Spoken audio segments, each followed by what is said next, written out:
Euro കപ്പിൽ quarter ലൈനപ്പായി. നിലവിലെ ചാമ്പ്യന്മാരായ ഇറ്റലിയും ബെൽജിയവും ക്വാർട്ടർ കാണാതെ പുറത്തായെങ്കിലും വമ്പൻ പോരാട്ടങ്ങളാണ് ക്വാർട്ടറിൽ കാത്തിരിക്കുന്നത്. ജൂലൈ 5 മുതലാണ് ക്വാർട്ടർ മത്സരങ്ങൾ തുടങ്ങുക. ചാമ്പ്യൻ പോരാട്ടങ്ങൾക്കാണ് യൂറോ കപ്പ് ക്വാർട്ടർ കാത്തിരിക്കുന്നത്. 4 മത്സരങ്ങളിൽ 2ലും പോരടിക്കുന്നത് മുൻ ചാമ്പ്യന്മാർ തമ്മിൽ. ജൂലൈ 5-ന് തുടങ്ങുന്ന ക്വാർട്ടറിലെ ആദ്യ മത്സരത്തിൽ 3 തവണ ചാമ്പ്യന്മാരായ സ്പെയിനും ജർമ്മനിയും കൊമ്പുകോർക്കും. ജർമ്മനിക്ക് 3 കിരീടത്തിന്റെ ചരിത്രമുണ്ടെങ്കിലും 1996-ന് ശേഷം യൂറോയിൽ കിരീടമില്ല.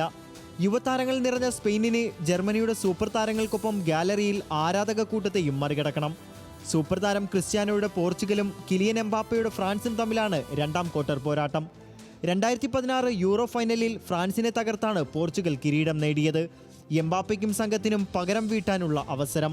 ചാമ്പ്യന്മാരെ അട്ടിമറിച്ചെത്തുന്ന സ്വിറ്റ്സർലാൻഡ് കടമ്പയാണ് ഇംഗ്ലണ്ടിന് മുന്നിലുള്ള വെല്ലുവിളി. കഴിഞ്ഞ തവണ ഫൈനലിൽ കൈവിട്ട കിരീടം ഇത്തവണയെങ്കിലും കൊണ്ടുപോകാൻ കളമറിഞ്ഞു കളിക്കണം സൗത്ത് ഗേറ്റിന്റെ സംഘം.